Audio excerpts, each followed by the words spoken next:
Hi. What do you see? Who am I? Do you see a woman? Or do you see a Black person? And if you do see a Black woman, what does that mean to you? Racism exists in every level of society, from individuals to the highest social structures. I challenge you to become anti-racist. Yes, you. How will you do this? By watching me, you will be able to recognize the different categories of racism and racial discrimination, understand the historical impact and ongoing legacy of racism in Canada and white privilege, identify racial discrimination and harassment in different spheres of society, and conceive the consequences of racism. Pretty heavy stuff, but there's a good ending for you. After you learn all this, you get to apply your knowledge. I'll show you what to do against racism, the benefits of living in a society without racism, and how to commit to being anti-racist. Come, let's begin. Number 1, what is race? The concept of race is often linked to a person's physical characteristics such as skin color, nose shape, eye shape, hair texture, and others. However, race does not exist. You heard that right. Race does not exist. Many scientists have shown that classification by race has no legitimate biological basis. There is only the human race. You see, we're really all one. Why is race still talked about? We talk about race because people attribute traits and characteristics to people based on how they perceive them because of the color of their skin. Giving meaning to biological characteristics to identify people is to assign them to a general category of people or groups. This is called the process of racialization. Number 2, racialization. Racialization is the process of the social construction of race that allows for the domination of one group over another, whereby societies view races as different and unequal socially, economically, and politically. The process of racialization is therefore intended to differentiate, inferiorize, and exclude those who are considered non-white.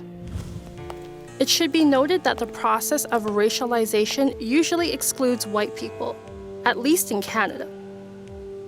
Whites are considered the norm, the reference, the universal representation of all humanity, while non-whites are perceived as different, exceptions, particularities.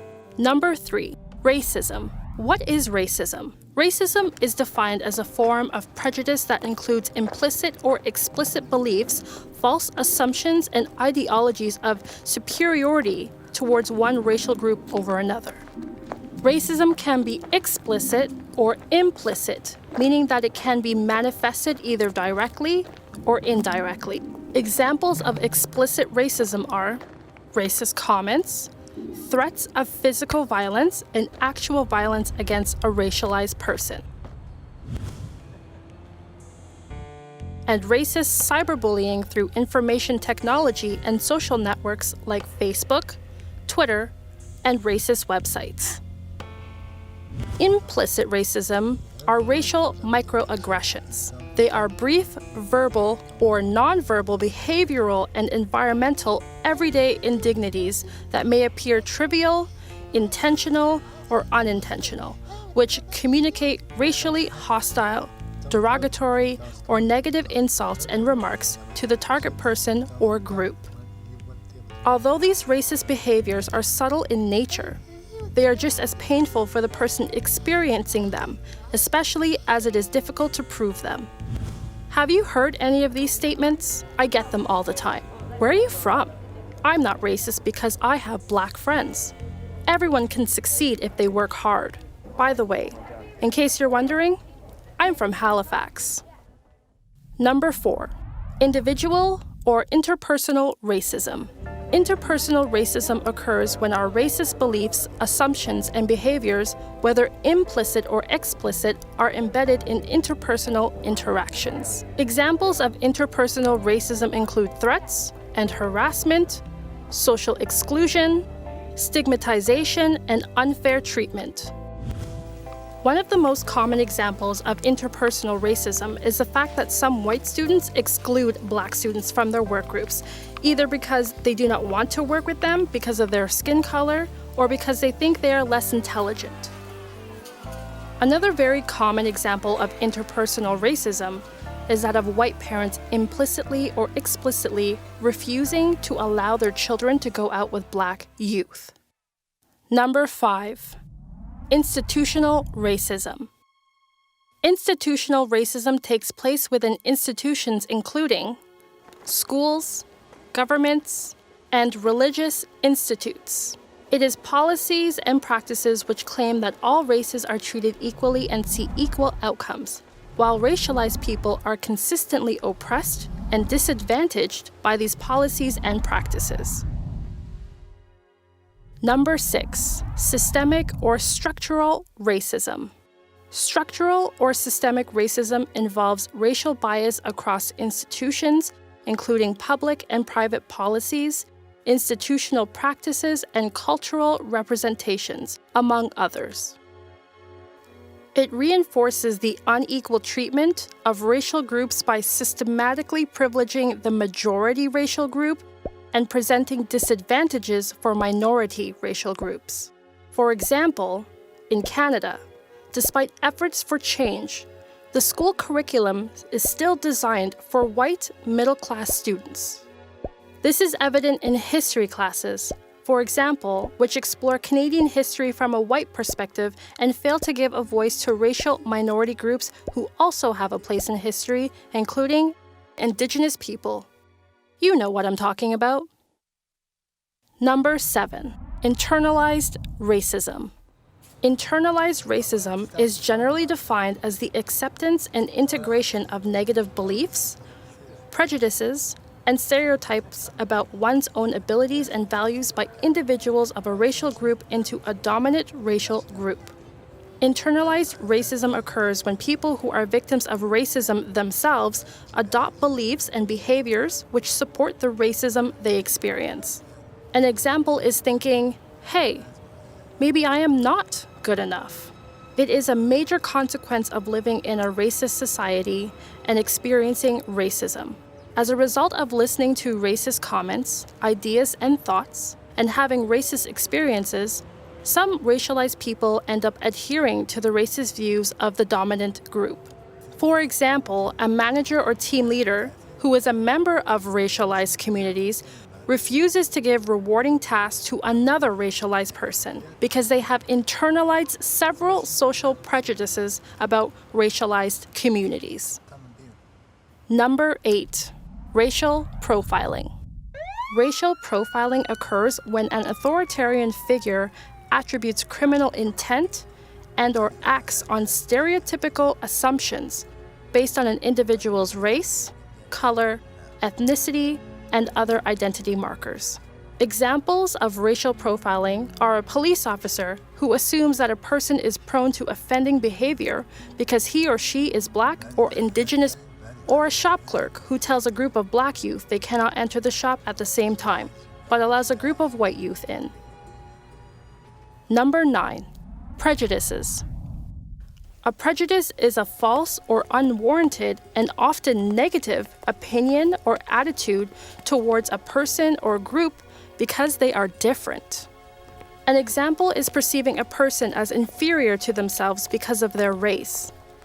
A prominent example is a Black woman who walks into a shop and is nicely told, "Ma'am, I think this shop is too expensive for you. I recommend that you go to another shop where the prices are more affordable."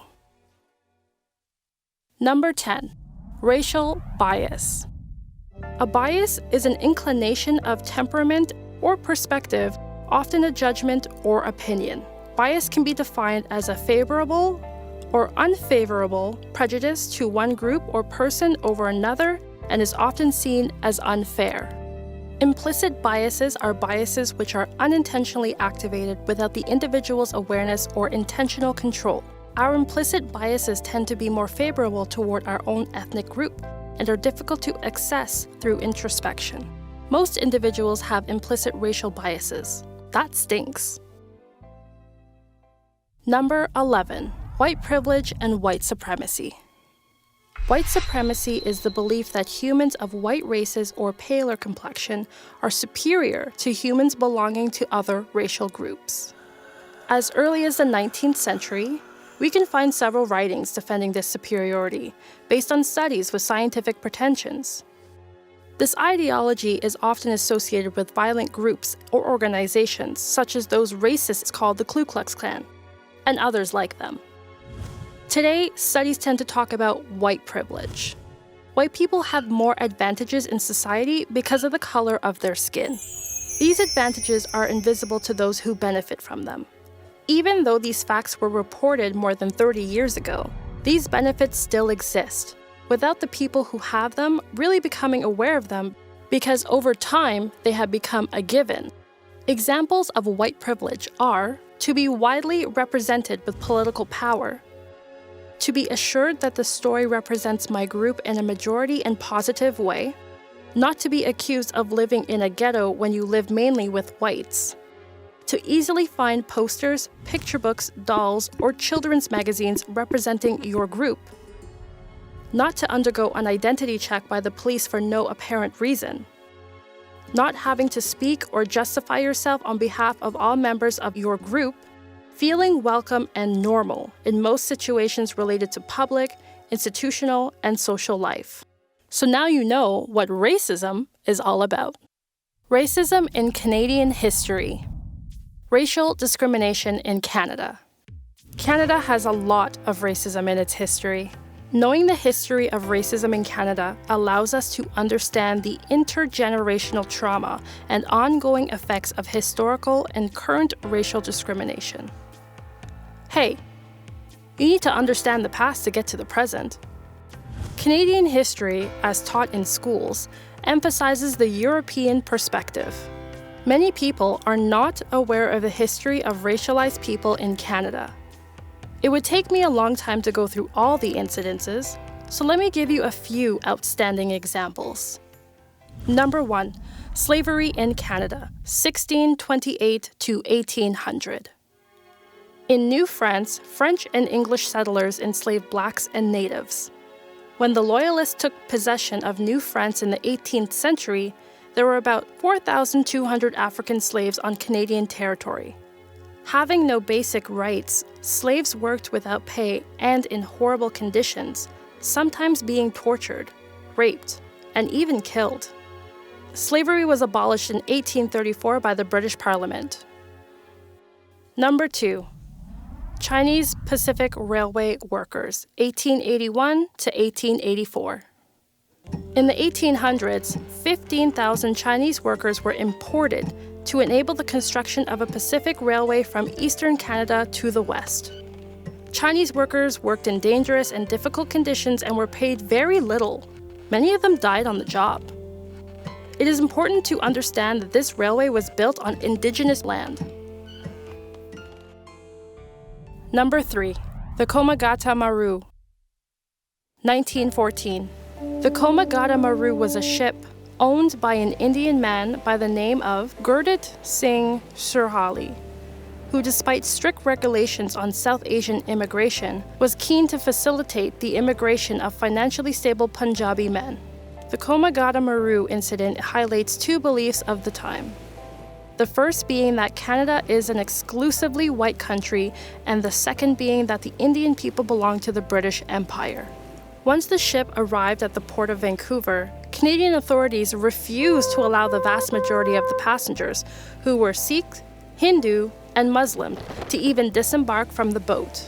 The boat's passengers resisted for a month until the case of the Komagata Maru was legally assessed and a Canadian court refused their entry. As a result, the ship had to turn back.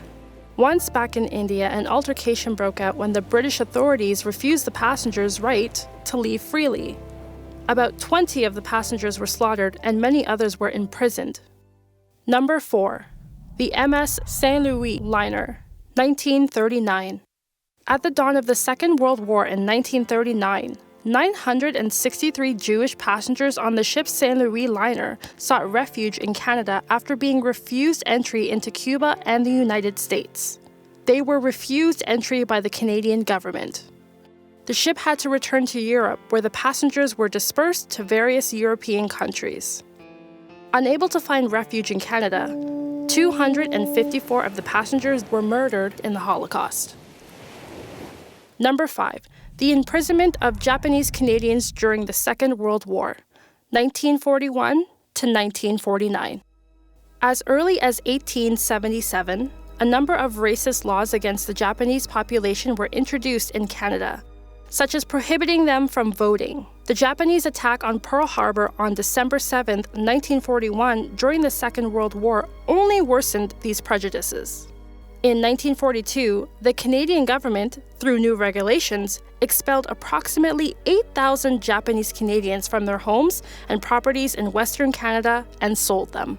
As a result, the Japanese residents were all confined to a park in Vancouver. A total of 21,000 Japanese Canadians experienced this fate. Number 6. Racism in the immigration system. There are many examples of racism in Canadian immigration policies. Two examples are, from 1880 to 1923, a minimum of $50 tax was imposed on any member of the Chinese population wishing to immigrate to Canada. This tax existed in order to limit the immigration of Chinese to Canada. In 1919, new regulations prohibited certain religious, political, and racial groups from immigrating to Canada. Number 7. Residential schools, 1886 to 1996. In 1880, the introduction of a new government policy on education, which included the goal of religious conversion, led to the establishment of several residential schools across Canada. Residential schools were intended to acculturate and convert First Nations, Inuit, and Métis people to Catholicism. Cultural assimilation took many forms in the residential schools. The curriculum was not at all culturally appropriate, neither in terms of its content nor in the language in which it was taught. Indigenous residential school students were given new names. They were separated from their families, sometimes for several years, and they were forbidden to speak their native language, even when writing letters to their parents. Overall, the quality of education offered in residential schools was poor. Until 1950, half of a daily school day was spent doing household chores. Living conditions in the boarding schools resulted in several cases of physical and sexual abuse being reported. Due to overcrowding and the quality of the food, the boarders were much more vulnerable to disease.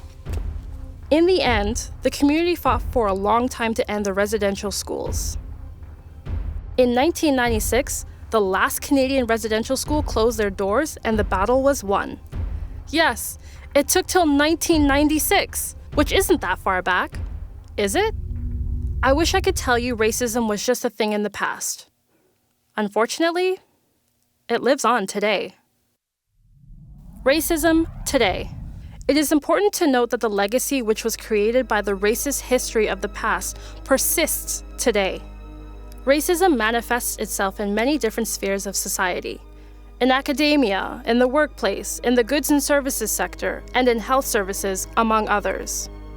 A report examining race relations in Canada in 2019 states that 1 in 5 Canadians report experiencing racial discrimination on a regular basis. That's over 7 million of us. Number 1, academic environment. In the education system, racialized students face several systemic barriers related to discrimination. At school, college, and university, racialized students are also subject to racism by other students, teachers, and administrative, educational, and support staff. Racial discrimination in the academic environment manifests itself in several areas such as grouping by ability, denial or minimization of racially motivated incidents, exposure to Eurocentric, monocultural and exclusionary curricula, bias in testing and assessment, harsher or unfair disciplinary measures, lack of representation and diversity in faculty, negative and stereotypical attitudes towards racialized students, and a lack of programs which meet the needs of racialized students. I could go on. Number 2, work environment. Racism is also evident in the Canadian employment sector. At the systemic level, marked differences in wages and unemployment rates have been identified among racialized people compared to non-racialized people. For every Canadian dollar earned by a white man, racialized women earn 59 cents and racialized men earn 78 cents, with this wage gap being more pronounced among Black people compared to white people. In addition, racialized people, although more active in terms of job search than non-racialized people, face an unemployment rate of 9.2% compared to 7.2% among non-racialized people. Among Canadians reporting incidents of racial discrimination, 38% say they experience discrimination at work. Examples of racial discrimination in the workplace include being perceived as less intelligent than other coworkers, assuming that a racialized person is working in a position that is lower than their actual position, being the constant target of inappropriate comments or racial taunting, and being disciplined more harshly than non-racialized individuals. Number 3, goods and services. In Canada, everyone has the legal right to receive goods and services and to use facilities without discrimination. However, among Canadians reporting incidents of racial discrimination, 28% of these events took place in shops or restaurants, 19% when using public transport, 16% when using public services, and 12% when interacting with the police and the justice system. Looking at racialized groups separately, Black people and Indigenous people report more discriminatory treatment in the use of goods, services, and facilities. Examples of discriminatory treatment in the receipt of goods and services include being followed in shops, being ignored in restaurants, being unfairly stopped by police, or receiving services such as a bank loan, but with more severe conditions than non-racialized individuals. Number 4, health services. In health services, racism manifests itself mainly in subtle and systemic ways. The impact is most evident in health disparities among racialized groups. One researcher examining health disparities in a social, political, and economic context reveals that racism impacts health through the following 6 mechanisms: economic and social deprivation. Health services which are not as readily available to people with low incomes or in low-income areas may create a systemic barrier for racialized people who, because of historical disadvantages, are more likely to live in poverty. Toxic substances and hazardous living conditions. Indigenous people in Canada are among those most affected by the effects of toxic substances and hazardous environmental conditions. For example, in January 2018, there were approximately 137 drinking water advisories in Indigenous communities across Canada. In addition, sewage systems are often inadequate in these communities. These unsafe environmental conditions increase the risk of contracting infectious diseases. Socially inflicted trauma. Experiences of racism are often experienced in a traumatic manner by affected individuals. They produce physiological responses that significantly increase the risk of cardiovascular, endocrine, neurological, immunological, and psychological health problems in racialized individuals. Targeted marketing of products which can be harmful to health. Harmful products including junk foods and psychoactive substances such as alcohol, tobacco, and other legal and illegal drugs are marketed throughout Canada.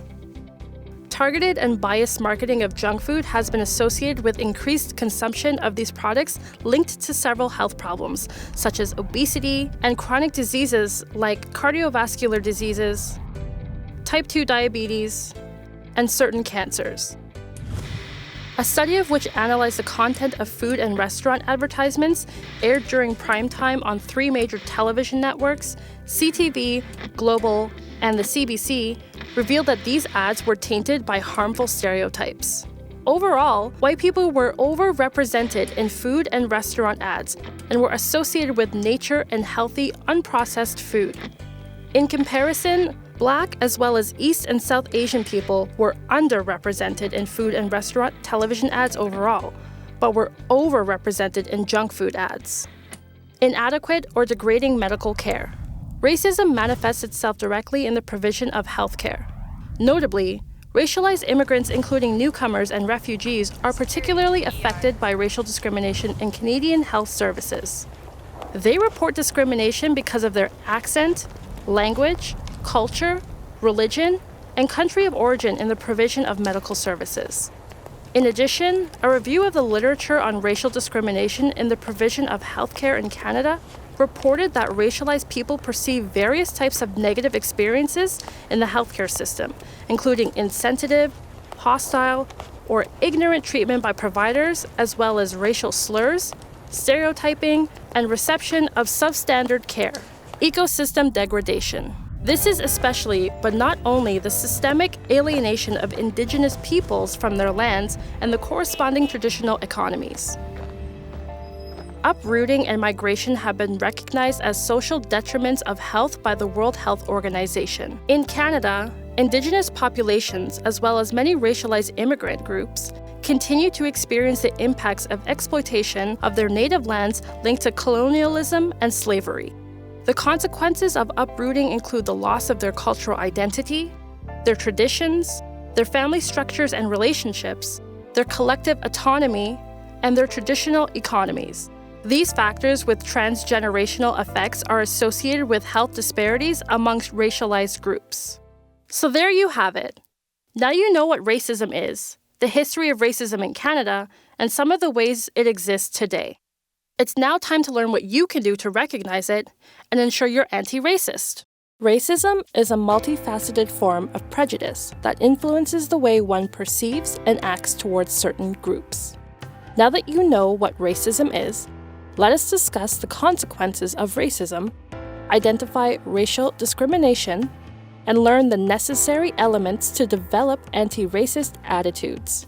Stay with me on this important journey. Let's start by examining the consequences of racism.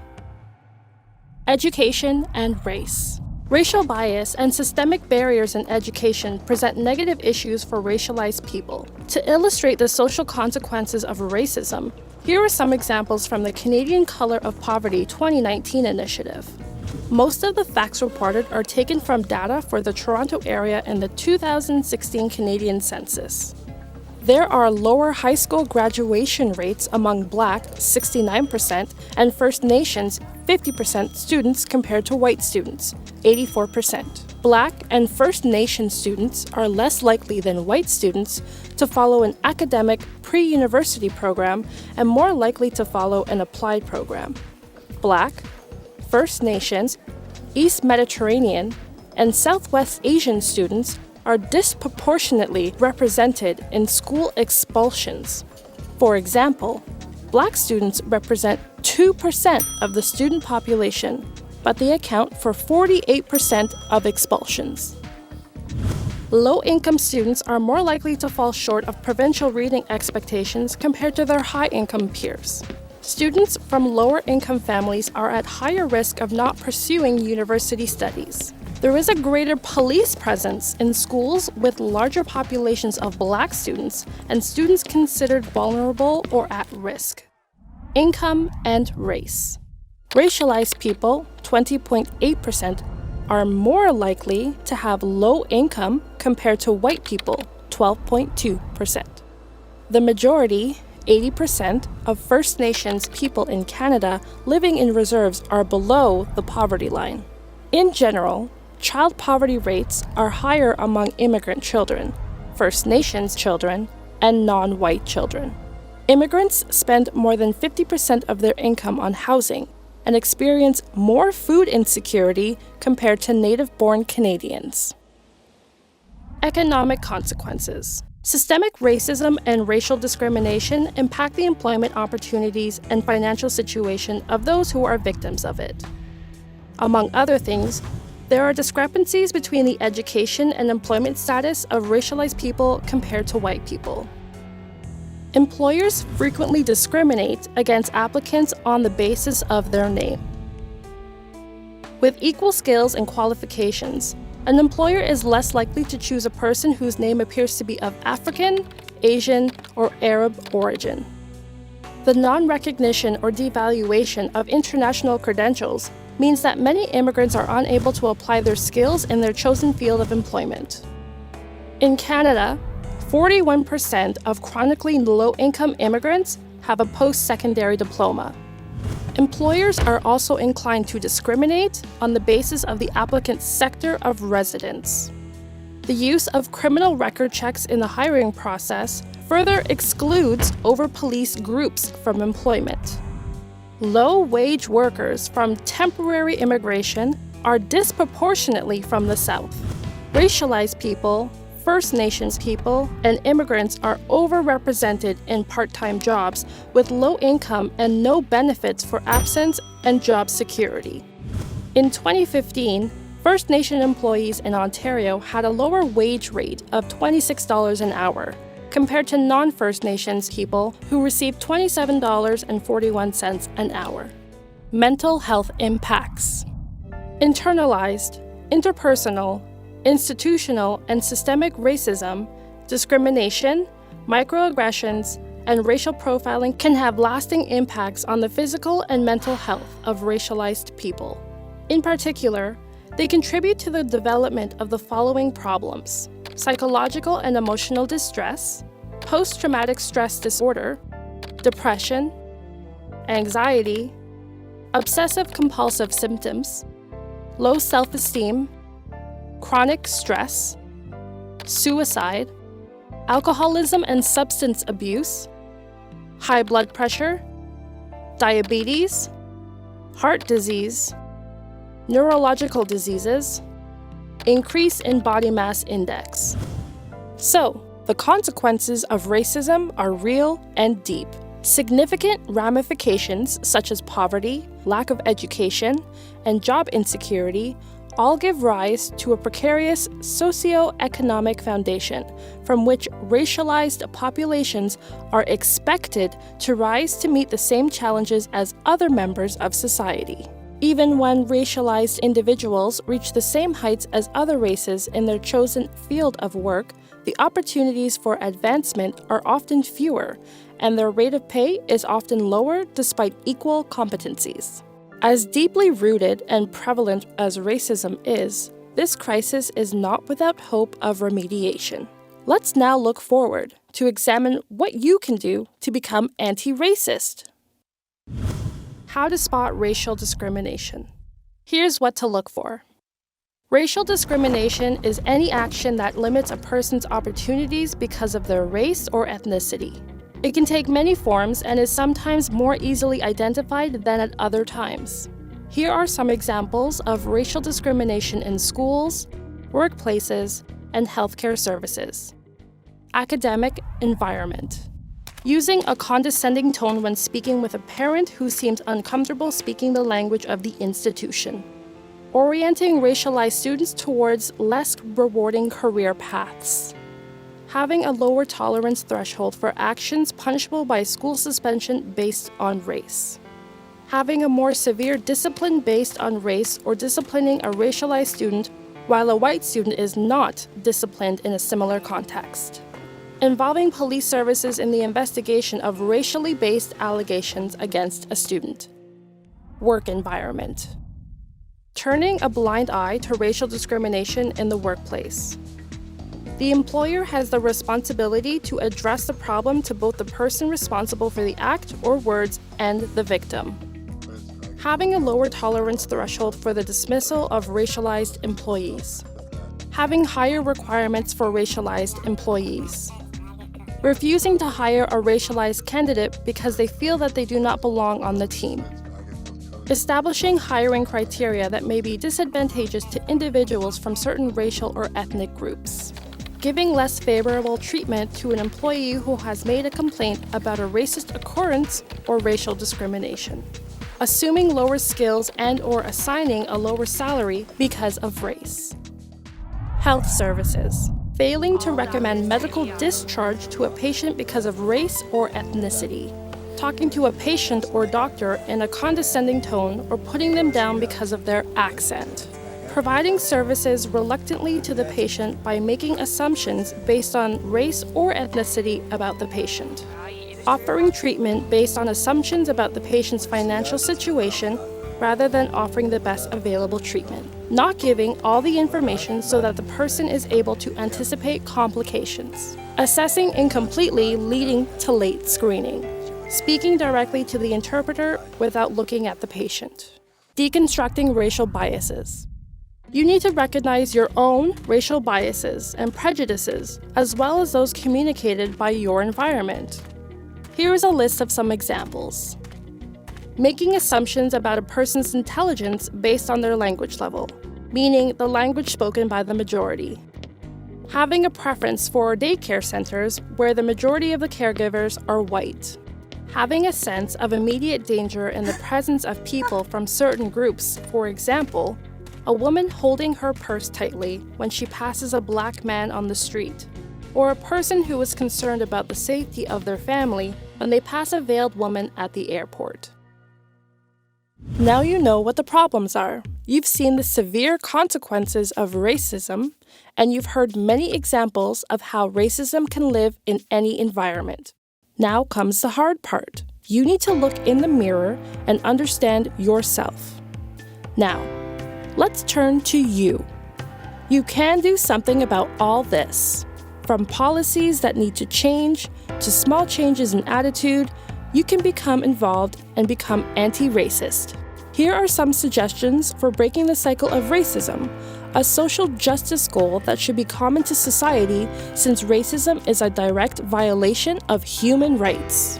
It is for this reason that each person must commit to and adhere to anti-racist practices at all times. Leading by example will be difficult, but it is a step towards a better future, a more just future. Let's start with the big stuff. Political actions and recommendations against racial discrimination and racism in progress. You have a law to protect you. Know your rights. Under the Canadian Human Rights Act, discrimination on the basis of race or ethnicity is illegal. The application of this law has 4 essential components to an organizational anti-racism program. 1. A statement of objectives, including an anti-racism model of social change and a comprehensive anti-racism policy. 2. An ongoing proactive surveillance. 3. An implementation strategy. And 4. An assessment. Challenges to the implementation of these recommendations. There are likely to be some obstacles along the way. These include the premature illusion of an anti-racist environment and negative interpretations of anti-racist actions. Here are some issues in putting the recommendations of this training into practice. Discrimination and racism can sometimes be difficult to spot, especially in a context where they are more difficult to recognize because of their subtleties. It may be easy to put things into perspective, but it is still necessary to look at them critically. Some progress does not mean that one should accept less severe or more subtle racist or discriminatory behavior.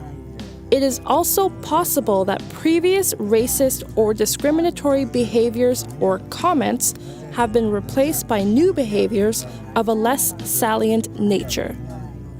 Affirmative actions and anti-racism actions may be interpreted by some as unfair or unfavorable to certain racial or ethnic groups.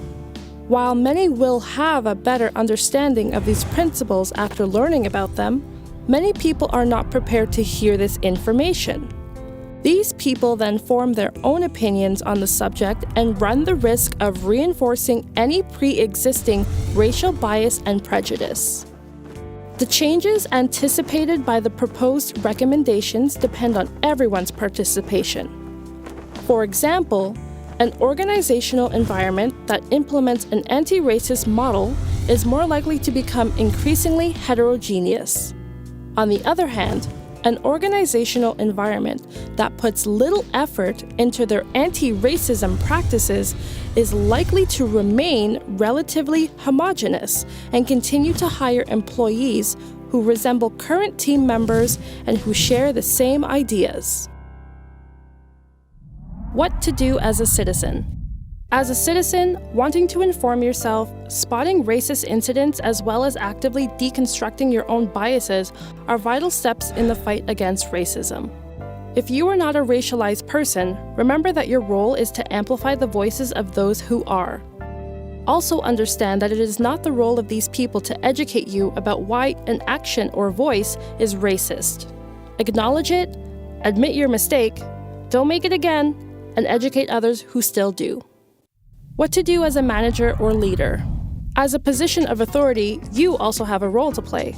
You have the power to change the environment in which racialized people operate or work. It is important to regularly evaluate practices and create a supportive environment. It is also important to take any complaints of racism seriously to facilitate and encourage communication. In order to respond correctly to racism, be careful not to rely on the following myths. Canadians are race blind and do not distinguish between races. Taking proactive measures against racism means reversing racism against white people. Racialized people overreact to racism or manipulate by playing the race card. Immigration is bad for Canada because immigrants take away jobs, they commit more crime, or they are a burden on our society. What to do as a teacher? Teachers have a huge responsibility to shape the leaders of the future. Therefore, their role must also be to guide students toward anti-racism.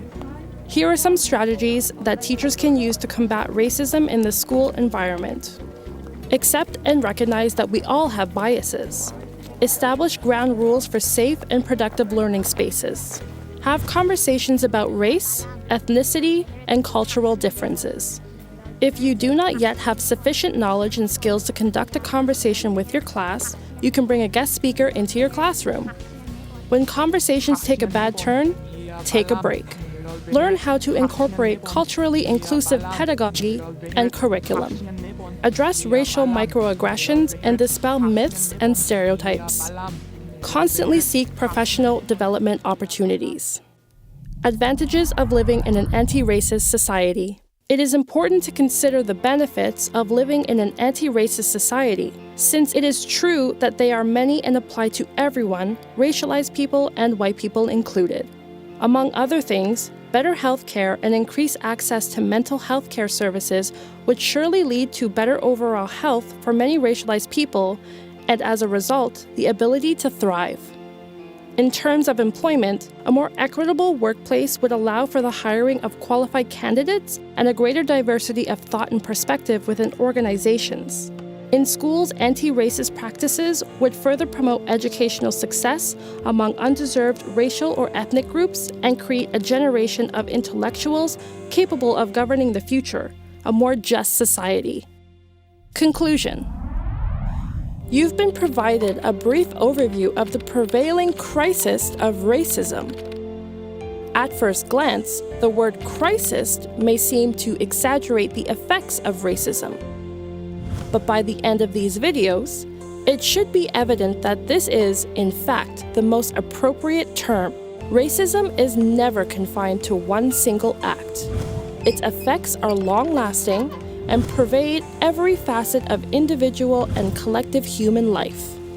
The pernicious impact of racism on the mental and physical health of individuals, as well as the greater economic, social, and political implications of racism, are too profound to be ignored. In discussing racism, the stark advantages of creating an anti-racist society are often overlooked. An anti-racist society is one in which all members are viewed and treated equally based on their inherent value as human beings.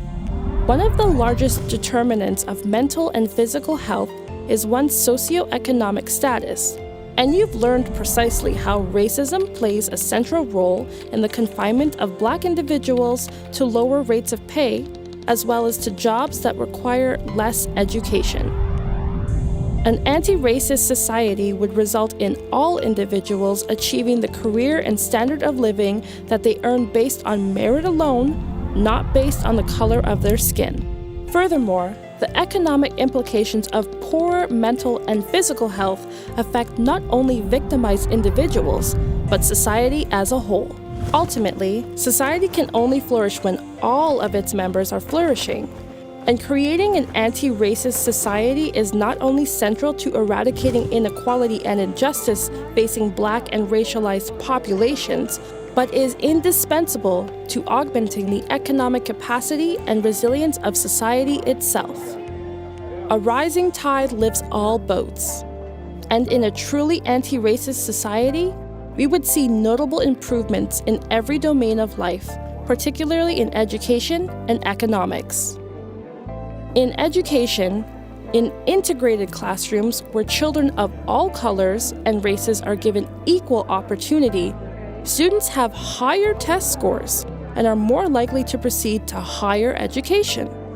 An anti-racist society allows education to accomplish its mission, preparing all students to succeed in a globalized economy. Imagine that you are beginning a 26-kilometer race, but you have been asked to start 10 kilometers behind everyone else. At the first kilometer mark, you have already run 11 kilometers. When they meet you at the first kilometer mark, they wonder why you are already sweating. Didn't you train for this? Why can't you keep up? With 25 kilometers to go, is it surprising that you will be the most tired? And will it be surprising in any way if you can't finish the race at all? An anti-racist society is one in which everyone starts the race at the same line. Let's work together to banish racism.